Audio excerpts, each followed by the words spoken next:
오늘 주신 말씀 통해서 하나님의 음성을 잘 듣는 방법이라는 제목으로 함께 하나님의 말씀의 은혜를 나누겠습니다 라고 제가 제목을 붙여보았지만 이 노하우를 제가 알려드리고 예배를 마치고 나가면서 실천했을 때 잘 되지 않으면 제가 들을 원성과 클레임이 두렵기도 하지만 알고 믿는 대로 함께 말씀의 은혜를 나누겠습니다.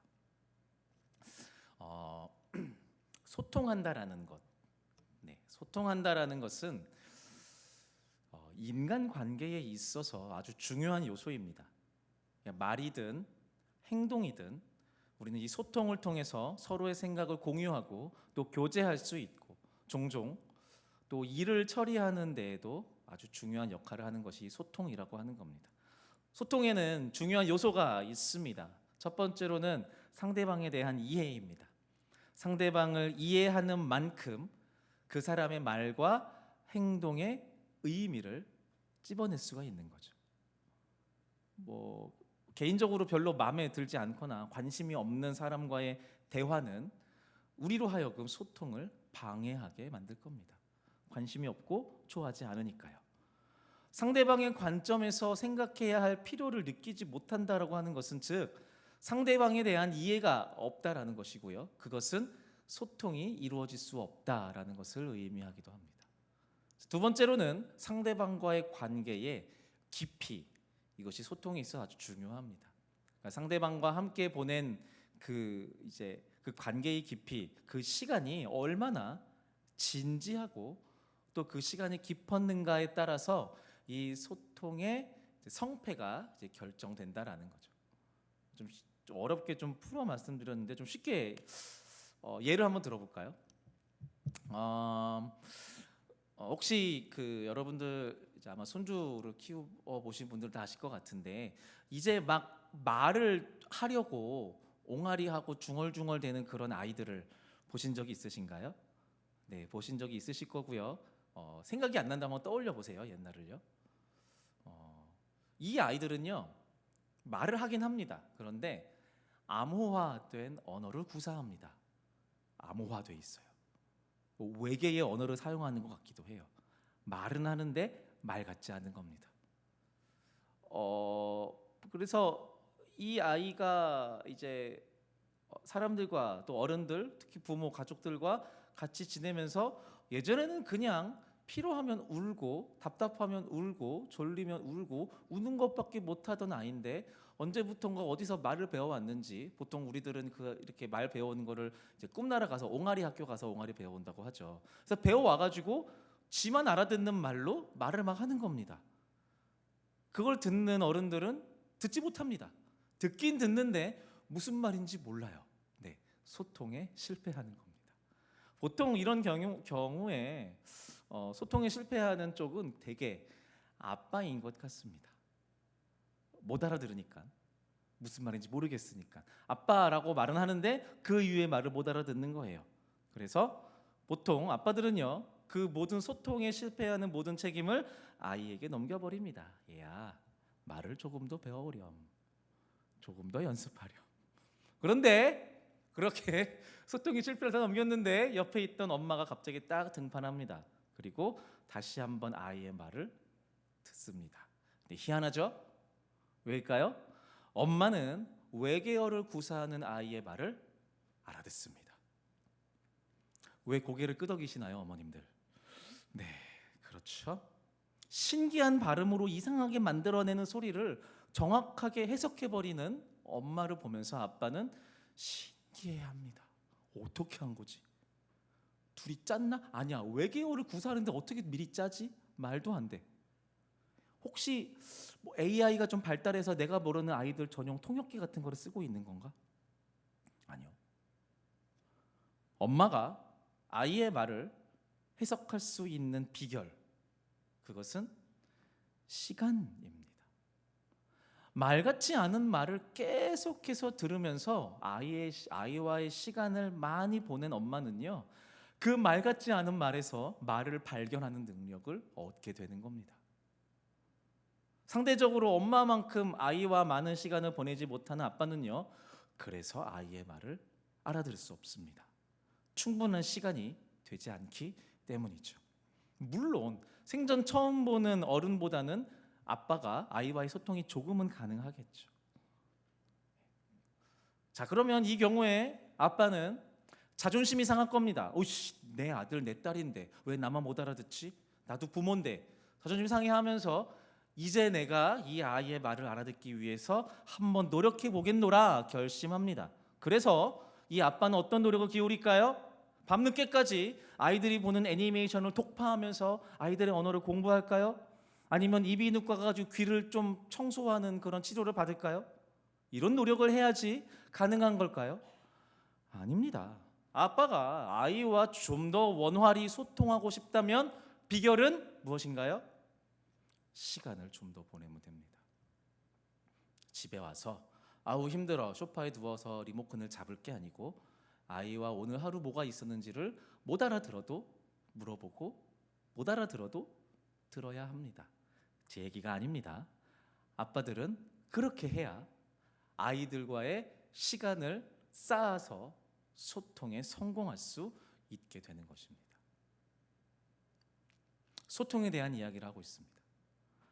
사람과 사람 사이, 어른과 아이와의 소통에 대해서도 이런 노하우들, 우리가 일반적인 상식에서 고개를 끄덕일 수 있는 소통의 방법들이 필요합니다. 여러분, 우리는 하나님의 음성을 듣기를 원합니다. 하나님의 음성을 듣기를 원합니다. 이게 좀 철학적 또 신학적으로 들릴 수 있으니 좀 쉽게 표현하자면 우리는 하나님의 신호를 알아차리고 싶어 합니다. 하나님을 향해서 우리가 찬양을 드리고 또 하나님의 일을 막 자랑하고 오 하나님 멋져요, 하나님 짱이에요, 대박 이러면서 막 칭찬하고 자랑하고 찬양할 때 하나님 어떠한 마음이신지, 뭐라고 화답하시는지, 또는 하나님 제가 죄인입니다, 제가 이런 잘못을 저질렀어요, 이렇게 회개의 기도를 할 때 하나님은 그거를 어떻게 듣고 반응하시는지, 또 하나님 이거 정말 필요합니다, 꼭 들어주셔야 돼요, 응답해 주세요라고 간구하는 우리의 간구의 기도의 목소리를 들으실 때 하나님은 어떻게 응답하시는지 우리는 궁금해합니다. 막연한 일방통행의 신앙생활을 원하지 않는다는 겁니다. 사소한 것조차도 내 말이 하나님께 들리기를, 그리고 하나님의 음성이 우리에게 들려지기를 우리는 소망합니다. 즉 한마디로 우리는 하나님과 소통하고 싶어 합니다. 성경의 역사를 보면요, 하나님과의 소통에 실패한 사람들이 등장합니다. 노아 아시죠? 이 노아의 때에 홍수의 경고를 들었었던 사람들이 등장해요. 보통 하나님이 세우신 노아와 그의 가족들 8명 이 정도로만 우리는 보통 기억을 하는데요. 노아의 때에 홍수의 경고를 들었던 수십억 명의 그 사람들은요, 노아를 통해 전해진 그 경고, 몇 년 동안 산 위에 배를 만들면서 노아야 너 뭐해? 아 하나님이 경고하셨어, 홍수가 날 거래 라고 했었던 이 경고의 말을 조금도 하나님의 음성으로 듣지 않았던 사람들의 이야기입니다. 미치광이 늙은이의 헛소리라고 치부했죠. 우리는 이것을 기억해야 됩니다. 노아 멋지다, 이것도 중요하지만 노아의 홍수가 우리에게 주는 교훈은요, 배를 짓는 50년 정도의 시간 동안 노아와 그의 가족들 이외에 단 한 명도 이 구원의 음성에 귀 기울이지 않았던 죄악된 수억 명의 사람들의 멸망에 대한 것이라는 겁니다. 하나님과 소통하지 못하는 자들의 끝은요, 그냥 아빠가 자식의 말을 알아듣지 못해 겪는 불편함 정도와는 비교되지 않을 정도로 처절한 비극입니다. 우리의 창조주이시며 구속주이신 하나님과의 소통은 그래서 중요합니다. 되면 좋고 안 되면 말고 정도가 아니라는 거죠. 그렇다면 반대로 하나님과의 소통에 가장 성공한 성경의 인물이라고 하면 누구일까요? 40년 동안 한 나라의 왕자로서 살았던 모세는요, 이후 40년을 광야의 품꾼으로 살아갑니다. 그러니까 말 그대로 인생의 끝과 끝을 경험한 사람이에요. 온몸으로 인생의 굴곡을 떠안은 이 모세는요, 80세가 되던 해에 하나님의 음성을 비로소 듣게 됩니다. 우리가 주목하고 싶은 게 있는데요, 이 모세가 하나님을 처음 만나게 되는 그 순간의 이야기요, 출애굽기 3장의 말씀인데요, 같이 화면을 보고 같이 한번 읽어보도록 하겠습니다. 시작. 그가 보니 떨기나무에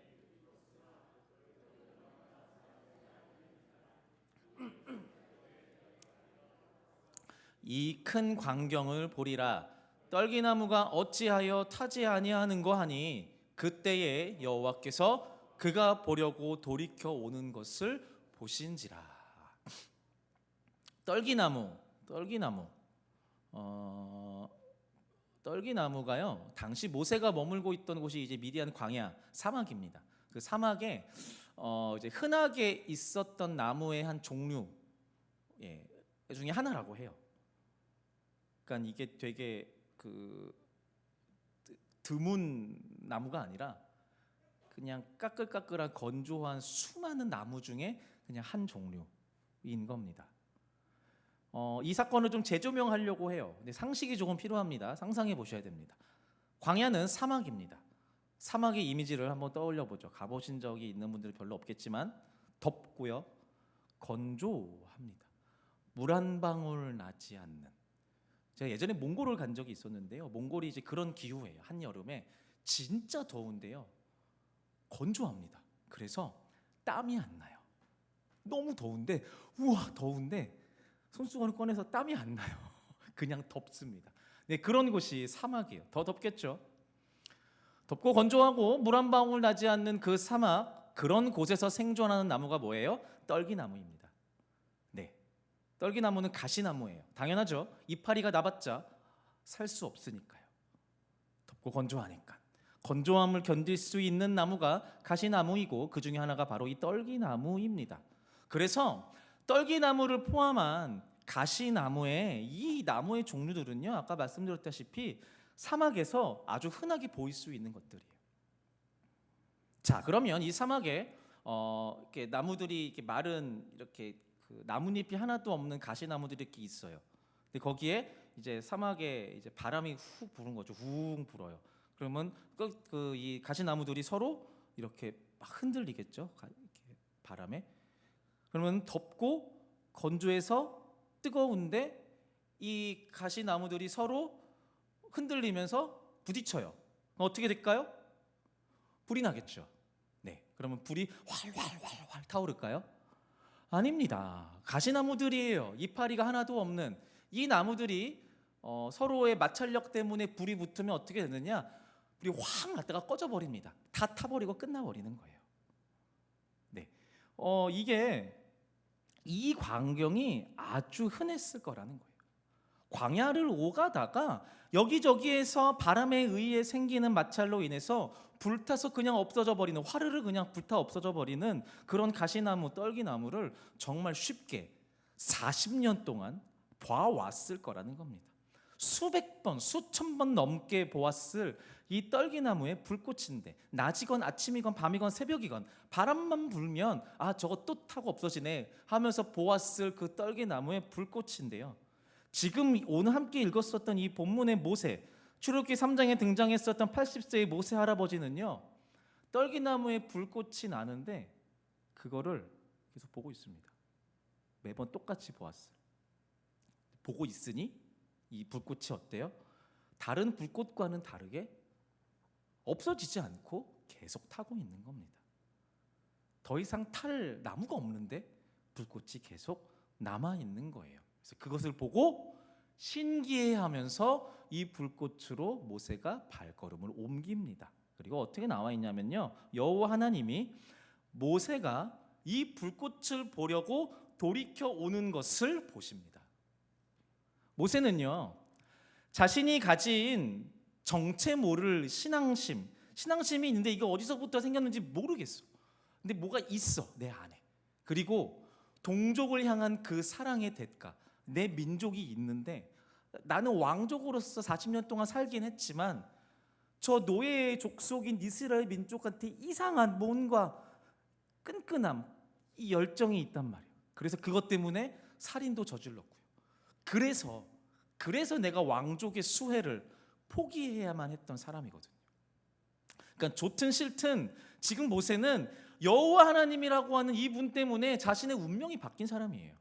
그래서 그의 40년의 이 광야 생활 동안 모세에게 있어서 하나님은 결코 떨어질 수 없는 의미였고 존재였고 되게 중요한 가치였어요. 소중하다고 말씀 안 드렸어요. 아직 소중한 단계는 아니에요. 그냥 넘어갈 수 있는, 소화가 되지 않은, 여전히 뭐가 응어리가 있는 존재가 바로 하나님이란 말이에요. 그래서 모세는 언제 어떻게 찾아올지 모를 여호와 하나님의 신호를 알아차리기 위해서 정말 흔하디 흔한 주변의 상황에 계속 관심을 기울였던 거예요.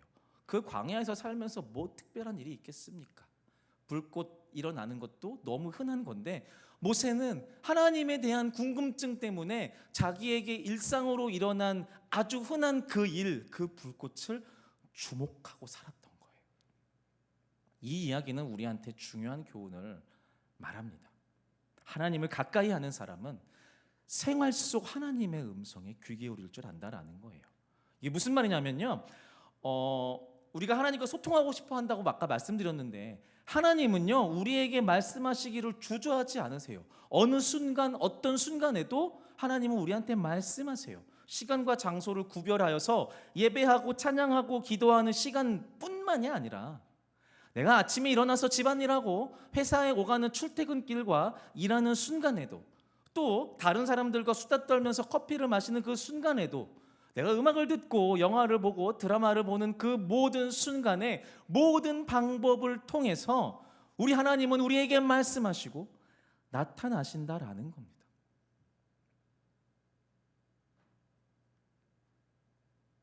우리가 보지 못하고 듣지 못할 뿐입니다. 모세처럼 영적으로 민감한 신앙인은 자신의 모든 상황 속 하나님의 음성에 귀를 기울입니다. 자신의 모든 생활 속 하나님의 형상에 눈을 맞출 줄 압니다. 세상 사람들이 너무 당연하게 여기고 자연스럽게 여기는 모든 모양과 상황을 신앙의 눈으로 다시 보고 주목해보고 그 안에서 자신을 부르시는 하나님을 발견한다라는 겁니다. 다시 말씀드리지만 모세는요 하나님을 만나야 하는 사람이었어요. 당연한 말이라고 생각할 수 있지만 모세가 하나님을 만나야 하는 아주 중요한 이유는 뭐였어요? 그의 삶의 지금의 처지와 관련이 있어요. 나를 광야 거짓골로 만든 이유가 하나님 때문이거든요. 그래서 하나님을 향한 모세의 간절함이요, 지금 하나님을 찾고자 하는 그 모세의 간절함이요, 어떤 경외함 또는 어떤 하나님을 향한 갈망, 이런 게 아니었을 거예요. 오히려 궁금증이 가득 담긴 원망의 마음이 컸을 겁니다. 나타나기만 하십시오. 제발 나타나기만 해. 당신 누구야? 왜 나를 이 꼴로 만들어? 라는 마음으로 하나님을 찾기 위해 두리번 두리며 살았을 거예요. 하나님을 간절히 만나고 싶었던 모세는요, 그래서 그의 일상의 일들에 주목한 겁니다. 그의 일상, 건조한 광야의 산자락을 오르고 내리는 것이 전부였지만 그 일상의 불꽃 속에 임하신 하나님을 만나고, 그렇게 모세는 하나님의 음성을 듣고 부르심을 받게 됩니다. 여러분, 하나님과의 소통은요, 일상을 담아낼 수 있는 그릇을 준비하는 것에서 시작됩니다. 다시 말씀드립니다. 하나님과의 소통은요, 나의 일상을 담아낼 수 있는 신앙의 그릇을 준비하는 것에서 시작됩니다. 특별한 것 없이 반복되는 일상에서 하나님을 찾고 보고 듣기 원하는 그 마음을 우리는 훈련해야 합니다. 일상 속에서 말씀하신 하나님을 찾는다. 이게 무슨 말인지는 알겠으나 저절로 되는 것은 아니겠죠. 예를 들어 볼까요? 제가 어떤 사람을 짝사랑한다라고 가정해 보겠습니다. 가정이라고 말씀드렸어요. 제가 누구를 짝사랑한다고 가정합니다. 그럼 저는 그 짝사랑하는 그 여인의 말과 행동, 일거수일투족에 관심이 갈 겁니다. 무슨 말을 하고 뭘 먹고 누구와 함께 있는 것을 좋아하며 지금 하고 있는 일이 무엇인지 말이죠. 이런 것들을 관심을 갈 겁니다. 그런데 이러한 것들을 내가 알고 싶다면 어떻게 해야 되나요? 주변에 있어야 할 겁니다. 그 사람 주변에 있어야 될 거예요. 뭐 도청 장치를 만들거나 카메라를 찍는 건 범죄니까 그렇게 할 수 있는 것이 아니라면 내가 관심이 있는 대상의 주변에 있어야 그 사람을 잘 알 수 있게 될 겁니다. 내 시간과 노력을 기울여서 그 사람 주변을 방해되지 않게, 두려워하지 않게끔 최대한 서성거리면서 주변에 있어야 돼요. 근처에 있어야 합니다. 그래야 상대방을 알 수 있고 상대방을 들을 수 있고 볼 수 있는 겁니다. 이 과정이요, 어렵겠죠. 짝사랑이 쉽겠습니까? 어렵겠죠. 내 위주가 아니고 상대방 위주의 삶을 사는 거거든요. 내 수고와 노력을 잔뜩 들여야만 가능한 일입니다. 짝사랑이란 원래 그래요. 근데 생각해 보면 그럴 수 있습니다. 할 수 있어요. 왜요? 내가 사랑하는 사람이니까요. 내가 알고 싶어 하는 사람이니까요. 내가 지금 가장 관심 있어 하는 사람이니까요. 내 시간과 내 상황과 내 모든 생각들을 그 사람에 맞추어서 투자하는 것을 아까워하지 않을 겁니다. 자, 이 관점에서 하나님의 사람에 대한 이야기 하나를 더 가져와 볼게요. 우리가 잘 알고 있는 다윗이요, 나라가 안정되고 가장 먼저 하나님의 언약궤를 자신의 성으로 갖고 오려고 했습니다. 다윗 성으로 갖고 오려고 했어요. 근데 정확하게 기록 안 되어 있는데요, 이게 율법에 무지했는지 아니면 지나치게 서둘렀었는지 어쨌든 다윗의 첫 번째 시도가요, 보기 좋게 실패합니다. 말씀을 제가 읽어볼게요. 여호와 하나님이 웃사가 잘못함으로 말미암아 진노하사 그를 그곳에서 치시니 그가 거기 하나님의 궤 곁에서 죽으니라. 이 사건으로 인해서 다윗은 당황합니다. 어떡하지? 어떡하지? 그래서 이렇게 해요. 다윗이 그날에 여호와를 두려워하여 이르되 여호와의 궤가 어찌 내게로 오리요? 어떻게 하면 올까 고민하고 있는 겁니다. 그리고 나서 잠시 후에 나중에 두 번째 시도를 해요. 6장 12절에 다윗이 가서 하나님의 궤를 기쁨으로 메고 오베데돔의 집에서 다윗 성으로 올라갈세. 네, 성공하는 겁니다. 갖고 가는 거예요. 하나님의 언약궤를 갖고 갑니다. 그리고 나서 우리가 정말 잘 알고 있는 장면이 등장해요. 한 나라의 왕, 통일 이스라엘의 왕이었던 다윗이 춤을 춥니다.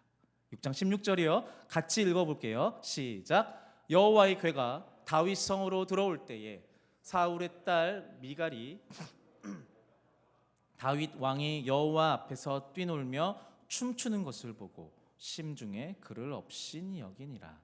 네, 지금 하나님의 언약궤가 다윗 성으로 들어오는 이야기를 말씀으로 같이 봤거든요. 지금 여기에서 이 말씀들의 상황의 중심에 어떤 물건이 있죠? 언약궤가 있어요. 맞죠? 언약궤요. 모세가 시내산에서 받은 십계명 돌판이 담겨 있는 그 언약궤예요. 네, 혹시 기억하시는지 모르겠는데요, 사무엘 선지자 때에 이스라엘의 장로들이 단순히 전쟁에서 승리하기 위한 목적으로 이 언약궤를 이용하거든요. 그랬다가 쫄딱 망합니다. 그래서 언약궤가 이방 민족들에게 뺏긴 그런 경험도 있어요. 그러니까 사실 이 언약궤는 어떤 신비한 힘이 있는 그런 물건은 아니에요. 그렇게 이용하려다가 실패했거든요. 그건 아니에요. 다윗이 지금 이 언약궤를 자신의 성으로 옮겨오는 이 상황을 일반적인 상식으로 볼 때 이거 되게 독특한 거예요. 아니 도대체 뭐 그리 대단하길래 이렇게 다윗이 안절부절하면서 말 그대로 어린아이처럼 굴고 있는 걸까? 왜 이렇게까지 하려고 하는 걸까? 언약궤 자체가 가진 신비로운 힘은 하나도 없다라는 것을 이미 그들의 조상들의 헛짓거리를 통해서 잘 알고 증명된 걸 텐데, 다윗에게 이 언약궤가 의미하는 건 도대체 무엇일까? 이 질문에 대한 해답이요. 같이 읽었던 말씀에 다윗이 춤을 추고요. 그의 아내인 미갈이 조롱하잖아요. 한 나라의 왕이 저렇게 촌스럽게 춤을 추냐라고 하면서 조롱하잖아요. 그 조롱하는 말을 듣고 다윗이 답변하는 장면이 나와요. 사무엘상 6장 21절의 말씀인데요. 같이 한번 읽어볼게요. 시작. 다윗이 미갈에게 이르되 이는 여호와 앞에서 한 것이니라. 그가 내 아버지와 그의 온 집을 버리시고 나를 택하사 나를 여호와의 백성 이스라엘의 주권자로 삼으셨으니 내가 여호와 앞에서 뛰놀리라. 네, 다 차치하고요. 이게 무슨 말이냐? 지금 다윗이 뭐라 그러냐면요. 마지막 절에 내가 여호와 앞에서 뛰놀리라라고 말하고 있어요. 지금 이 상황의 중심의 물건이 뭐예요? 언약궤라는 말이에요. 이 언약궤가 도대체 뭐길래 다윗이 이렇게까지 어린아이처럼 춤을 추고 안절부절하는가라고 했는데 다윗이 뭐라 그래요? 다윗에게 언약궤는 곧 뭐예요? 하나님이에요. 하나님 그 자체예요. 그의 아내 미갈은 고작 언약궤 하나 들어오는데 품이 떨어지게 춤을 추고 앉았냐고 조롱하지만 다윗에게는 그냥 언약궤가 아니라 하나님 그 자체예요. 그 하나님을 가까이 모시고 싶어서 첫 번째 시도를 했는데 실패하고요. 정성을 들여서 이제야 두 번째 시도를 했는데 실패하지 않고 자신의 성으로 언약궤 하나님이 걸어 들어오고 있는 거예요. 그 하나님을 보면서 다윗은 춤을 춘 겁니다. 펄쩍펄쩍 뛰면서요. 하나님 너무 모시고 싶었어요. 어서 오세요. 저와 함께 있어 주셔서 감사해요. 너무 같이 있고 싶었어요. 너무 좋아요. 라고 하면서 미갈의 눈에는 고작 괴짝 하나에 일희일비하는 어리석은 왕의 춤사위였겠지만 다윗에게는 하나님이 이제 나와 함께 한다라는 기쁨과 설렘의 표현이 바로 이 춤이었고 노래였고 찬양이었고 예배였던 겁니다. 다윗은요 하나님을 정말 가까이 하고 싶었던 사람이에요. 내가 가진 것이 무엇이고 내 자격이 어떻고를 다 떠나서 그저 하나님이 자신과 함께 하기를 정말 간절히 원했던 사람이에요. 그 하나님과 함께하는 순간을 만끽하는 다윗이에요. 그래서 성경 통독하시는 분들 많이 있는데요. 사무엘상, 사무엘하 다음에 열왕기상하가 나오고 역대상하 말씀이 나오거든요. 역대상 말씀에 보면 다윗의 이야기가 또 등장해요. 사무엘서에 나왔었던 다윗의 이야기네라고 하면서 보다 보면은 갑자기 엄청 재미없어지는 포인트가 나와요. 뭐냐 하면요. 다윗의 그 다윗성과 그 하나님의 성전을 지키는 문지기들과 찬양하는 사람들의 그 이름 목록들이 나오는 곳이 나와요. 이게 뭐냐 하면요. 다윗 때에만 있었던 사람들의 이건데요. 실제로 그 성전 문지기와 성전에서 찬양하는 그 사람들이 다윗의 왕으로 즉위하던 그 시기에만 365일 24시간 한 번도 빠지지 않고 그 찬양이 울리는 시기였다라고 해요. 다윗은 그렇게 하고 싶었던 왕이에요. 하나님과 같이 있는 것이 너무 좋아서요. 그게 그의 인생에서 가장 중요하다고 여겼었던 사람이고 왕이었던 거예요. 그래서 다윗이 솔로몬처럼 성전을 짓지 못합니다. 짓고 싶었는데 하나님이 짓지 말라 그러거든요. 그리고 다윗이 죽고요. 나중에 이스라엘과 북이스라엘과 남유다가 나뉘어져서 서로 멸망의 길을 걸어가고 있을 때 하박국 선지자를 통해서 하나님이 말씀하시기를 뭐라고 말씀하시냐면은 내가 솔로몬의 그 위대한 성전을 다시 재건할 것이다라고 안 해요. 내가 무너진 다윗의 장막을 다시 회복할 것이다라고 해요. 그냥 천막 하나, 언약궤가 있었던 그 천막 하나를 다시 만들고 싶다라고 하나님이 말씀하세요. 네, 이게 포인트예요. 우리 신앙에 하나님과 같이 있는 것, 하나님과 함께 교제하는 것, 그것을 갈망하며 자신의 모든 것을 쏟아부었던 다윗. 하나님은 그 다윗을 하나님의 마음에 합한 사람이라고 말하는 거예요.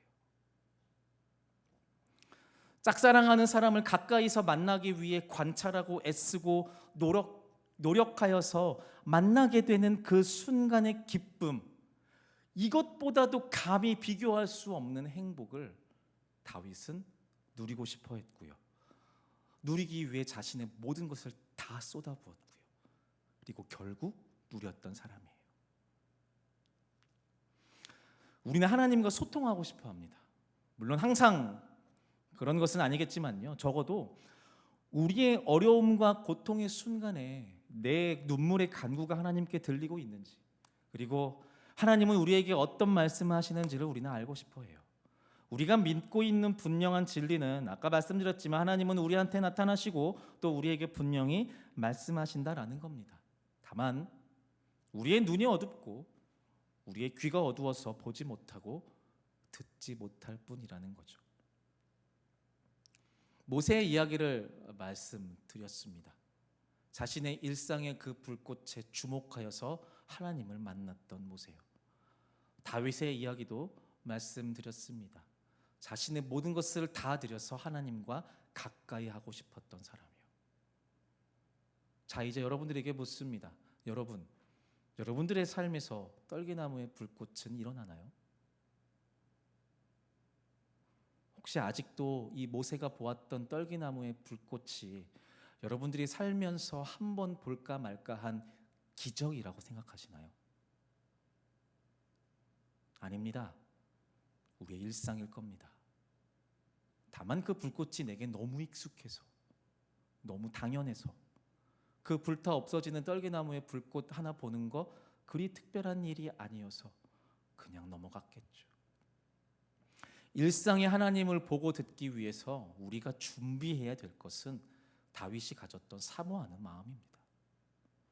나의 인생의 목적 달성을 위한 도구로서 이 기독교 신앙을 갖는 게 아니고, 나보다 나를 사랑하시고 나를 도우시는 하나님을 사랑하고 사모하는 마음이요. 더 괜찮다고 여기는 우리가 주인 삼았던 세상의 수많은 가치들보다 하나님을 가장 위에 두고자 하는 진짜 갈망을 우리가 가져야 합니다. 하나님을 사랑하고 갈망하는, 사모하는 마음은 하나님을 위해 드리는 우리의 시간으로 나타날 겁니다. 하나님을 사모하는 만큼 우리는 하나님과 더욱 가까이 하고자 할 것이고요. 하나님과 만나고 삶을 나누는 교제의 시간을 세상 그 어떤 것보다 중요시 여기게 될 것입니다. 말씀을 정리하겠습니다. 아기의 말을 찰떡같이 알아듣는 엄마의 비결은 사랑하는 아이와 함께 보내는 시간이라고 이야기했죠. 우리를 향하신 하나님의 음성을 듣기 위해 우리가 해야 할 최고의 노력은 하나님을 사랑하는 마음과 하나님과 함께 보내는 시간입니다. 하나님이 내게 얼마나 소중하고 얼마나 귀하신 분이신지를 고백하는 그만큼이라도 우리는 하나님과 함께 있어야 합니다. 그 하나님과 함께 있기 위해 교회의 모든 예배 자리에 와서 예배당의 자리를 지키고 있으십시오라고 말씀드리는 것이 아닙니다. 그 불꽃은 이 예배당에서도 일어나지만 여러분들의 삶의 자리 일상에서도 얼마든지 일어날 것입니다. 우리의 눈을 들어 그 불꽃 가운데 승려라라고 부르시는 그 음성을 들으시면 되는 겁니다. 지금까지 수십 번, 수백 번, 수천 번, 몇 번이고 불꽃이 일어났다가 꺼졌던 그 하나님의 부르심에 이제 우리가 응답하면 되는 것입니다. 일상의 하나님의 음성과 일상의 하나님의 얼굴을 찾고 구하기 위해 하나님을 더욱 갈망하고 또 묵상하고 찾는 저와 여러분들 되시기를 바랍니다.